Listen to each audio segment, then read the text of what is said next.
So on my 250,000 mile walk around, really haven't done too much to the engine. It'll sound like a lot, but really it isn't. The AC compressor went out at about 210,000 miles. I replaced the AC compressor and the hoses and associated hardware with that.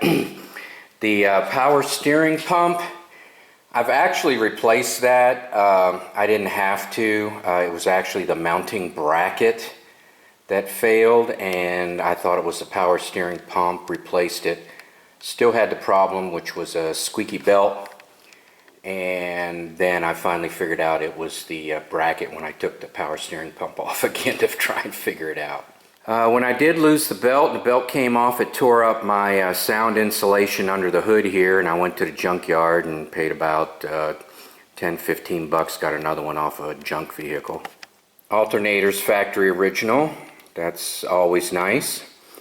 The valve cover gaskets, I replaced those once and they're still doing fine.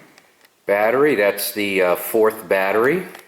This is the third water pump, and by third I mean I replaced the original, then I replaced that one, and then when I replaced the radiator I went ahead and put a new water pump on. I really didn't need it, but since I had it all apart, it's silly not to do that, so I have a third one on there. Like I mentioned earlier, the radiator, I replaced that. I might have been able to get away with some stop leak. This side over here, the plastic shroud that connects to the hot leg and cold leg, particularly this side here on the cold leg side, it started leaking.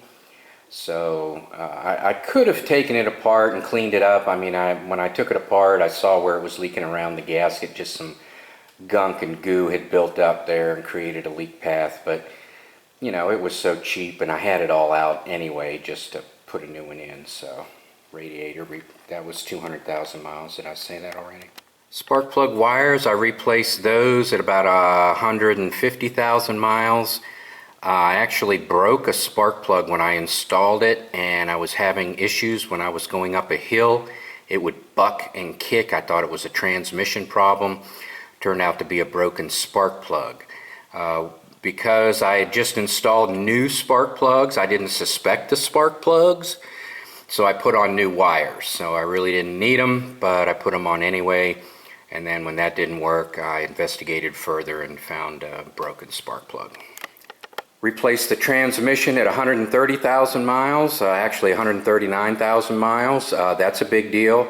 It was right around $2,800, and the reason I got it under $4,000 was because I purchased the transmission myself, had it shipped to the shop, and basically just paid for labor. And I took care of all of the shipping and the core costs and was reimbursed core costs, and so that saved me a bit of money. If the shop does it, they pay for you have to pay for their time to do that. So replacing transmission, that was a big deal. The replacement one, which was a factory direct rebuilt, not a Jasper. I do not like Jasper products. It's lasted now up to 250,000 miles from, like I said, 139. Shocks, you can see in there, the blue, I replaced the originals at about 100,000 miles, and I replaced these at about 220,000 miles. I really don't think they needed it. When I took the shocks off, they seemed to be fine. I couldn't tell on the vehicle. Actually, it turned out to be a loose suspension bolt. Luckily, they have Carter pins and castle nuts. I had backed off to allow the Carter pin to go through. I backed off the nut to allow the Carter pin to go through, and that loosened things up a little bit. And once I figured that out and fixed it, everything was fine. Really didn't need shocks. Brakes I just replace as necessary. I have records, but it's no big deal. You know, they last anywhere from 40 to 60,000 miles or so. All right, the glazing, which is the headlights, turn signal, and side markers. My records say I replaced them every 7 years, so it looks like the originals I replaced after the vehicle was 7 years old, and then those I replaced after they were 7 years old. I don't do the sandpaper and rubbing and stuff like that. They are so cheap. You can get both sides there, 6 pieces, for less than $50, so it's ridiculous for me to spend an afternoon sanding away on them. So my 19-year-old 250,000 mile Jeep Grand Cherokee Laredo, it's pretty much a daily commuter. It gets 18 miles to the gallon. It always got 18 miles to the gallon. One time on a trip to Arkansas, I did get 22. It's basically driving the speed limit. Back then it was 55 the whole way. So you run through a tank of gas going constantly at 55 and you get good mileage. One time it dropped to 16, tuned it up, went back to 18. And it doesn't matter whether I'm towing a yacht or if I take all the seats out and lighten it up, it gets 18 miles to the gallon and that's it. I do like the 318 V8, whether you buy a brand new one or you have an old one like this. It's pretty much the same block as it was back in the 60s. They just kind of modernized it a little bit. But basically the long block is pretty much the same, makes it pretty easy to work on. It's internally balanced, you don't have to worry about that. Hydraulic lifters, no valve adjustment, fuel injected. You know, it's really nice, no carburetors. So it's been a good vehicle. I like the V8 better than the straight 6. So as you can see by my walk around, it's in really good shape. And again, I do like the V8. The bumpers have faded a little bit. I thought about using Duracoat, which is that gun stuff actually. And oh yeah, my wife put that sticker on. Technically it's her vehicle. She bought it and paid for it. She is very good at picking vehicles that don't have any problems. Well, she picked me. I don't know. I got a bunch of problems, so... But I still give her credit. She's a good picker. I like her taste in vehicles. She can definitely pick good ones. So I really didn't talk about regular maintenance items, you know, just parts I had to replace, because really you just want a vehicle that starts when you get into it.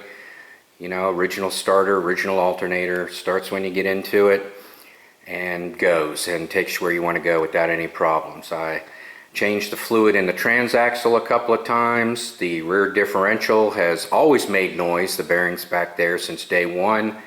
Never did get those replaced, and never have changed the oil back there. That's going along just fine.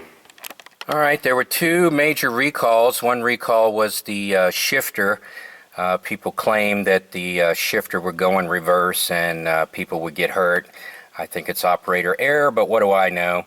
So there was a recall, and now you have to put your foot on the brake and depress that side pedal before it'll go into reverse. And also the shifting is a little bit tougher with that safety feature that they put in, but you can go into 4-low pretty easily. Used to be you have to be moving a little bit, then it changed to where you could be stopped and put it in 4-low. The other safety recall was the trailer hitch. I really liked the trailer hitch. It was a factory original tow package when we got the vehicle. I wasn't going to get it changed. Apparently, I guess the trailer hitch can go into the gas tank, cause a leak, catch on fire, burn you to death, and, you know, kill you and all that other crap. But anyway, so they kept bugging the crap out of me to get this thing replaced, so I finally took it in, got it replaced, and it's a real flimsy POS in my opinion.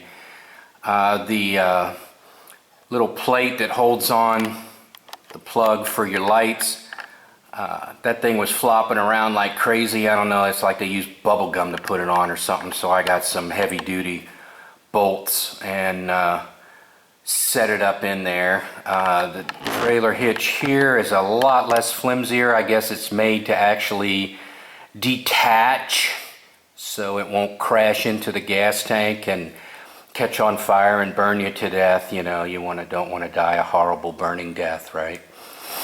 So anyway, there it is, the trailer hitch that was recalled. I wish I would have took pictures of the original one. Like I said, it was extremely robust. It was definitely heavy duty. You know, it was a class 3 rating, but I swear you could go class 4 or even 5. I mean, that thing was a monster. So instead I got this little flimsy little thing here because, you know, our country is run by lawyers. Another safety recall was the spare tire. They actually replaced the spare tire with a full-size one because the small one apparently would cause if you put it on the front, would cause the differential to heat up and catch fire, and you know, you could burn to death, and absolutely a horrible, horrible thing to happen to you. So that was a recall, and we got a full-size spare. But it's actually a cheap one, and it's a steel rim, and it's, you know, like restricted to 55 miles an hour, so it's not even like a real wheel, so even though it's full size. So there you have it, the amazingly popular Jeep Grand Cherokee.